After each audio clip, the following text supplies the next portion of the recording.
Bismillah, statement Al-Quran syifa sebagai obat. Apa itu syifa? Itu dulu. Ya, apa itu syifa? Saya ingin selalu bergerak dengan pemahaman yang jelas. Ada apa namanya? Ontologi, epistemologi, dan aksiologi. Kita arahkan ke dasarnya dulu, ontologinya.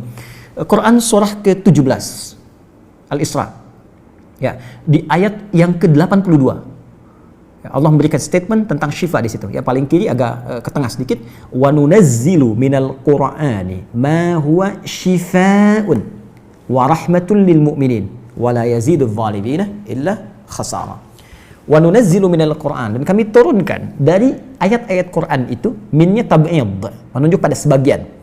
Jadi nanti ayat Quran itu punya banyak keutamaan. Setiap ayatnya itu keutamaan pedomannya ke A, keistimewaannya bisa A, nanti yang lain bisa B, bisa C. Ada terkait dengan penyakit, ada terkait dengan kesuksesan, ada terkait dengan karir, dengan macam-macam. Ya, itu bimbingan yang kompleks dan sangat luas. Nah, ada sebagian ayat Quran itu yang ayatnya memberi petunjuk langsung berfungsi sebagai syifa. Ya. Wa rahmatul lil mu'minin, ada ayat lain berfungsi sebagai rahmat. Tapi ingat, lil mu'minin, bagi orang-orang yang yakin, tanpa ragu. Jadi kalau kita ingin berinteraksi dengan Al-Quran, kaidah pertamanya jangan pernah ragu. Ya, Quran surah kedua ayat 2. Dzalikal kitabu la raiba fi. Semua isi Al-Quran akan jadi petunjuk hudan lil muttaqin, bagi orang takwa, syaratnya la raiba fi. Jangan ragukan sedikit pun. Anda ragu, Anda tidak mendapat manfaatnya. Oke, sekarang kita kembali. Apa itu syifa? Syifa sering diterjemahkan dengan obat. Ya, penawar. Syifa sesungguhnya punya arti yang lebih luas. Ya, obat itu di dalam Al-Quran, bahasa diksi Al-Quran, juga hadis, bahkan standar bahasa Arab biasa, itu setidaknya punya dua, ya, diksi dari dua kasus yang terjadi. Ya. Satu begini, jika penyakit ya, yang butuh obat, penyakitnya itu berupa penyakit fisik saja, secara fisikal. Misal, saya katakan misalnya sakit gigi, fisik ya, fisik saya yang kena. Kemudian sakit perut, sakit kepala. Itu penyakitnya disebut dengan daun. Daun. Oke? Penawarnya, obatnya disebut dengan dawaun. Ini. Baik kan? Ya. Karena itu ada kalimat begini yang disandarkan pada Nabi SAW, likulli da'in dawaun. Di setiap penyakit fisik itu mesti punya keyakinan pasti ada obatnya. Jelas ya? Nah, yang kedua, ada jenis penyakit terkait dengan fisik juga, tapi sudah melewati batas-batas dawa. Jadi ini menggunakan obat medis standar, ya, ini susah. Bahkan sebagian mengatakan, dokter mengatakan, wah ini nggak bisa nih, udah give up gitu kan? It's impossible, ini nggak mungkin, ya. Jadi sudah give up di sini, ini udah nggak memungkinkan. Nah. Atau yang kedua, penyakitnya tidak terkait dengan fisik secara langsung, tapi ada yang terkait dengan aspek-aspek psikal, ya. Secara psikologis, penyakit hati, iri hati, dengki, dan dendam, dan itu juga berpengaruh kepada fisik, tapi sudah melampaui batas fisik.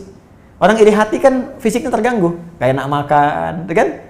Ya, pusing, tidur, bahkan tidur pun masih nggak enak, ngigonya juga masih dengki juga, gara-gara kamu nih tidur, masih keluar kalimat itu, ya, nggak enak kan? Dan nggak mungkin berobat mencari dawa, nggak mungkin. Ya, silahkan cek ke rumah sakit, ada poli dendam, poli iri hati, nggak mungkin.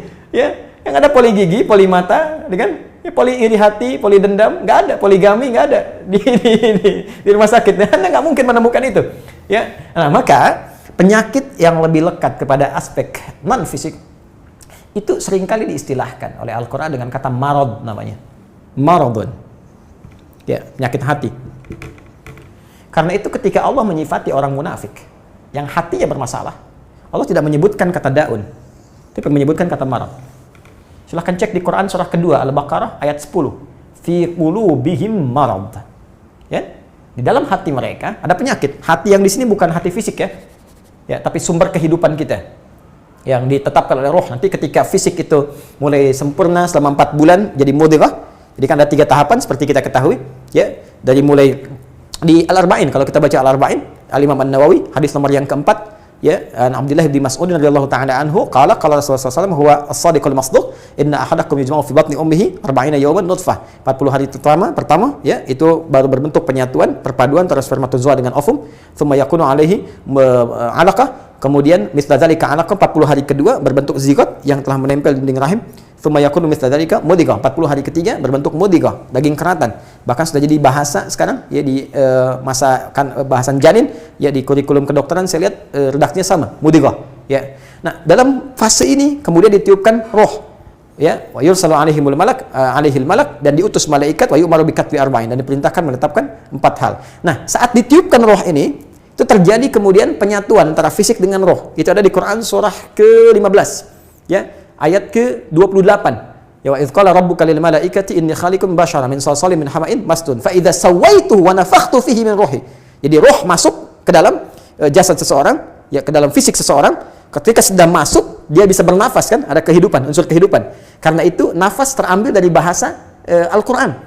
Jadi begitu kemudian sudah masuk roh ke dalam jiwa, menjadi nafas namanya, berubah dari roh jadi nafas. Ya, maka dia membawa 2 potensi.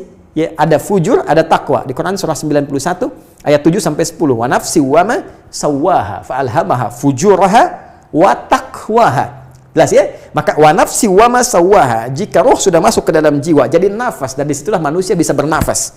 Tapi jangan lupa dia membawa 2 potensi. Ada potensi kebaikan, takwa, ada katalis kebaikan. Saya tidak mengatakan yang buruk. Itu katalisnya. Jadi lawannya langsung.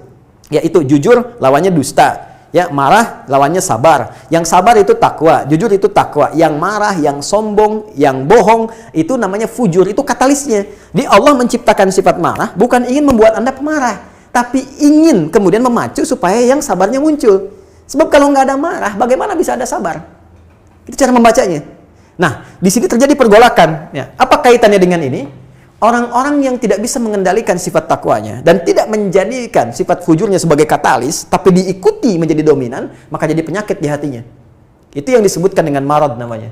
Ya, itulah yang memunculkan penyakit ria, pamer, gitu kan? Sum'ah, ingin didengar orang, sombong turunannya, ya, kemudian dendam dan sebagainya. Ini marad. Marad ini dan penyakit yang sudah melewati batas fisik, kalaupun terkait dengan fisik, nggak ada obatnya dari dawa. Yang ada hanya syifa. Syifa. Maka jika ada orang tertentu yang terkena penyakit fisik yang sudah di luar batas dawa, yang medis misalnya udah nggak bisa nih, ini nggak mungkin, maka beralihlah dari dawa ke syifa. Ini yang pernah dilakukan oleh Nabi Ayyub alaihissalam. Ketika diuji dengan penyakit, Allah contohkan langsung supaya kita bisa meniru. Bukankah ayat ini turun ketika Nabi diuji dengan penyakit? Ya, supaya memohon kepada Allah. Jadi kan Nabi Ayub kan divonis dengan penyakit yang tidak pernah diderita oleh orang sebelum beliau, tidak akan dirasakan oleh orang setelahnya. Yang paling menarik apa yang dilakukan? Ketika semua mengatakan nggak mungkin, lalu turun kemudian gambaran dari Allah.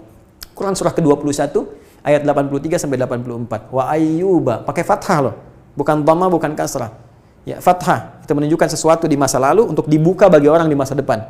Ya, fathah itu dibuka. Itu ilmu lughahnya. Saya spesialisasi di bahasa Arab. Jadi di antara makna itu fathah, kenapa ada fathah, ada dhamma, ada kasrah, itu ada maknanya. Wa ayyuba, dan kami buka kisah Ayub di masa lalu sebagai inspirasi untuk orang di masa depan. Idnada rabbahu anni masanni yadhurru wa anta arhamur rahimin. Ketika beliau mulai meninggalkan opini manusia dan mulai kembali kepada Allah dengan sangat kuat untuk spesifik memohon kesembuhannya. Ya Allah, penyakit ini sudah mengganggu saya. Untuk ibadah, itu poinnya. Untuk ibadah. Jadi ternyata kalau ingin disembuhkan dengan cepat, arahkan kesembuhan itu untuk niat kita beribadah. Kalau cuma pengen sembuh saja, jangankan Anda yang belum beriman pun kalau sakit pengen sembuh. Terus Anda tujuannya apa dari kesembuhan itu? Kalau cuma pengen minta dunia, apa dengan sakit belum cukup menjadikan Anda ingat Allah? Maka arahkan permohonan itu untuk kesembuhan supaya punya niat ibadah. Ya Allah, saya pengen sholat lagi. Ya Allah, saya pengen ke masjid lagi, pengen tahajud lagi. Mohon ya Allah, penyakit ini sudah mengganggu saya tahajud, saya pengen sholat lagi.